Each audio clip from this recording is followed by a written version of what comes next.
Hi, I'm Justin Pritchard, and today I want to show you something a little bit different.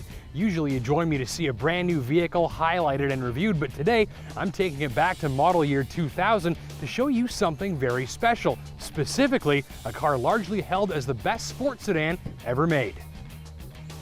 This lustrous beast is the 2000 M5, aka the E39, a high-performance version of the standard 5 Series from those days. It got added power, better handling, better brakes, and was left looking like this. Pure E39. Simple, handsome, timeless, and my God, when people argue that this is the best-looking sedan ever built, you almost have to agree. It's a bang-on blend of discreet performance, subtle styling, and it's a proper sleeper sedan. I love the thin spoiler and this line interrupted by the fenders to make it look like the wheels are bulging out of this super sedan's skin. When this car launched, the performance, balance, handling, and overall thrill factor were virtually unheard of in a machine that had room for your wife and kids. This generation of 5 Series was a serious driver's car to begin with, and this rocket-propelled M5 dialed that all up to 11. Under that cover are 8 individual throttle bodies as opposed to just one big one of several implements from the world of motorsports to give this silky V8 a unique character, a gorgeous sound, and big power for its size. The numbers remain remarkable today, 5 liters displacement and 400 battery horsepower. And thanks to an advanced variable valve timing system called Vanos, this big V8 was capable of both very pleasing low-end thrust and a free-breathing redline at the better part of 7,000 revs. A 6-speed manual was the only gearbox, and behind it, well, a beefy clutch, and out back a limited slip differential to prevent one-wheel peels like a sucker. Engage Sport mode for sharper throttle response and kill the traction control, and it handles power very well for fast off-the-line launches while driving the correct set of wheels. Listen to this.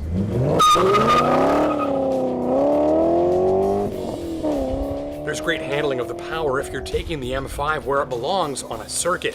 I couldn't give the old girl too much stink here because the brakes were in less than perfect shape, but even being fairly gentle, it's apparent that nobody told the M5 it wasn't a rear-drive little sports coupe.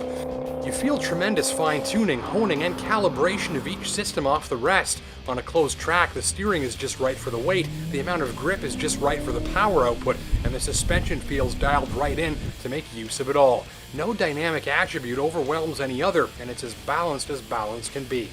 The M5 turns and squirms beautifully and eagerly beneath you when you use the throttle to push it around corners.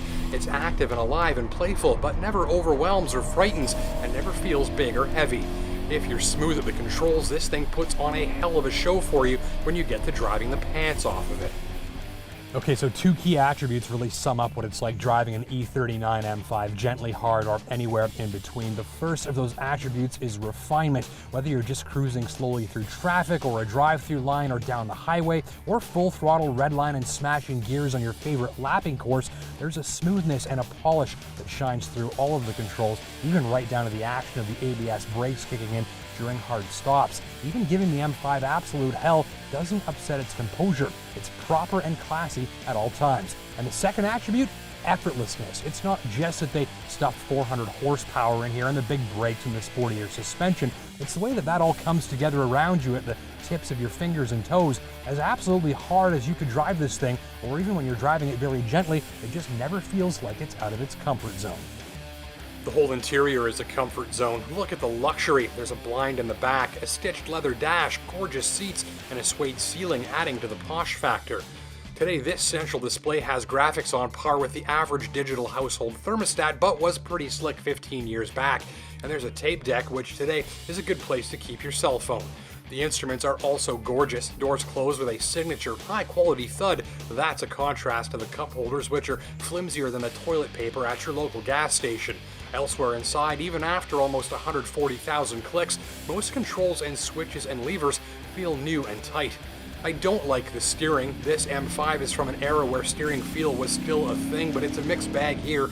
Drive the bejesus out of it and it's great. You can actually feel the front tires loading up with the car's weight. But on the road or highway, there are a few inches of sludgy heaviness when you first dial in an input, and around town or on the highway, it takes away from the experience.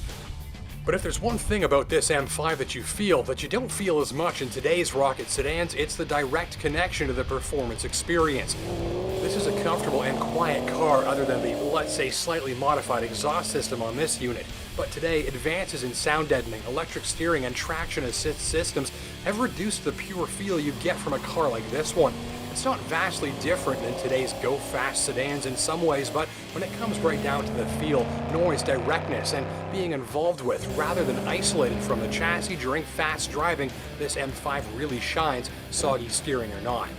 And even 15 years later, it still holds its own. If you're okay with the maintenance and cost of keeping an old high-tech, high-performance car like this one ticking, you can pick one up for under 20 grand all day long and look pretend rich, since this was once a six-figure car and still looks like $1 million.